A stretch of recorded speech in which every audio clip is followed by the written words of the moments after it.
Hello everyone, JEE main PYQ question series की इस video में आपका स्वागत है। इसमें दिया है at the interface between two material having refractive indexes n1 and n2 the critical angle of reflection of an EM wave is theta 1c।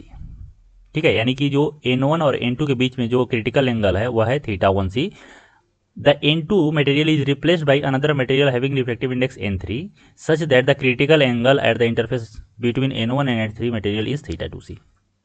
मतलब कि N1 N2 क्या दे रहा है, थीटा 1c, और N1 N3 जो दे रहा है वह क्या दे रहा है, थीटा 2c दे रहा है। अब यहाँ पे क्या बोल रहा है कि N2 N3 सबसे बड़ा है और N1 सबसे छोटा है। तो इसका मतलब क्या होता है कि क्रिटिकल एंगल का कॉन्सेप्ट तभी आता है जब रे जो होता है वह डेंसर टू रेयर जाए। ठीक है, तो यहाँ पे N2/N3 का रेशियो भी दिया है और theta 2c minus theta sorry sine theta 2c minus sine theta 1c is equal to half दिया है। तो अपने को थीटा 1c बताना है। तो अगर हम लोग इसको कंसीडर करें तो देखो कुछ इस प्रकार से है। यहाँ पे क्या है कि अगर हम लोग बात करें तो यह हो गया मेरा, मान लेते हैं कि रे जा रहा है, रे जा रहा है तो कुछ ऐसे जा रहा होगा, यहाँ से इस मीडियम से इधर जा रहा होगा, क्योंकि इसे मैं मान रहा हूँ N2 और इसे मैं मान रहा हूँ N1। अब क्या होता है कि इसमें क्या होता है कि क्रिटिकल एंगल में जो रेज होता है वह डेंसर टू रेयर जाता है। तो यहाँ से रे कुछ ऐसा जाएगा, मान लो ऐसा कुछ है, या रे है ऐसे। ठीक है, और यह है मेरा नॉर्मल। क्रिटिकल एंगल के कॉन्सेप्ट में क्या होता है कि जब भी रे जा रहा है वह रिफ्रैक्शन होगा तो अलोंग द इंटरफेस होता है दो मीडियम का, यानी कि यहाँ पे ऐसे इस प्रकार से होगा। ठीक है, और यहाँ पे बोल सकते हैं जो आर होता है वो क्या होता है, इसमें 90 डिग्री होता है, और यह दिया हुआ है थीटा 1c। ठीक है, यहाँ तक तो कोई डाउट नहीं है। दो है यहाँ पे N2 और N3। दूसरा दिया है कि N2 को रिप्लेस कर दिया गया N3 से, तो यह हो गया मेरा N3 और यह हो गया मेरा N1। ठीक है, तो यहाँ पे क्या है, यहाँ पे जो रे आ रहा है ऐसे, यह जो एंगल है वह है थीटा 2c।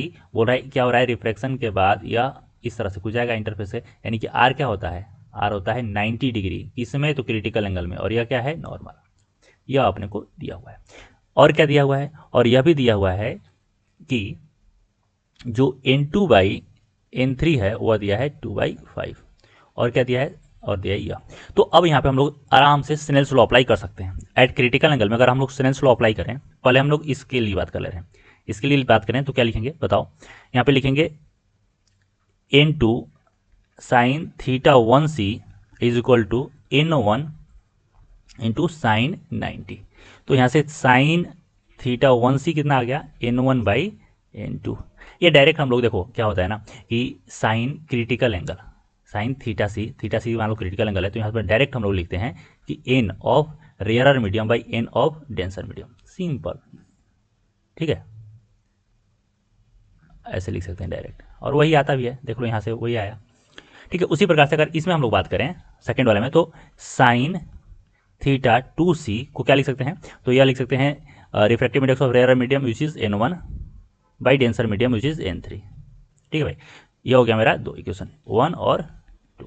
अब मैं क्या करूँ, देखो यहाँ पे इसका वैल्यू दिया है, दोनों का डिफरेंस का वैल्यू दिया है 1.1/2। तो मैं ये कह रहा हूँ डिफरेंस ले रहा हूँ, तो यहाँ से डिफरेंस लूँगा तो क्या आएगा, sine theta 2c minus sine theta 1c is equal to N1/N3 minus N1/N2।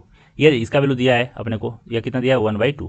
ठीक है भाई, और यहाँ से N1 अगर कॉमन ले लें, N1 कॉमन लेंगे तो यहाँ पे आएगा 1 अच्छा ठीक है, तो यहाँ पे देखो क्या दिया है, N2/N3 दिया है ना। तो एक काम करते हैं ना कि यहाँ से मैं N2 से डिवाइड करता हूँ, N2 से मल्टीप्लाई करता हूँ ऊपर, तो यहाँ पे क्या आ जाएगा N2/N3 माइनस N2/N2, यानी कि 1 आ गया। तो यहाँ से क्या हो गया N1/N2, और यहाँ पे क्या आ गया N2/N3 कितना आ गया 2/5 माइनस 1। तो यहाँ कितना आ गया N1/N2, और यहाँ पे आ गया, देखो यहाँ पे कितना आ गया, तो -3/5 ये आ गया। ठीक है, अब अपने को निकालना है, क्या निकालना है बताओ, थीटा 1c। और थीटा 1c क्या है, तो यहाँ से देखो sine theta 1c is equal to N1/N2, और यही मेरा N1/N2 है। तो यहाँ पे भाई देखो क्या आ रहा है, यहाँ पे आया 1/2, यह आ गया, और यहाँ पे इसको क्या लिख सकते हैं, तो इसको लिख सकते हैं साइन थीटा 1c, और फिर इसको क्या लिख सकते हैं, तो इसको -3/5। सो यहाँ से अगर हम लोग बात करें तो साइन थीटा 1c कितना आ गया, यह इधर चला जाएगा, तो यह आ गया 5 -5/6, इधर का 5 और ये आ गया 6। तो यहाँ से जो थीटा 1c आया वो कितना आ गया, ये आ गया साइन इनवर्स -5/6। ठीक है, यह हो गया मेरा आंसर। देखो यहाँ पे कोई भी ऑप्शन नहीं दिया हुआ है, तो यहाँ पे कोई भी ऑप्शन सही नहीं है, तो यह क्या है, यह बोनस है।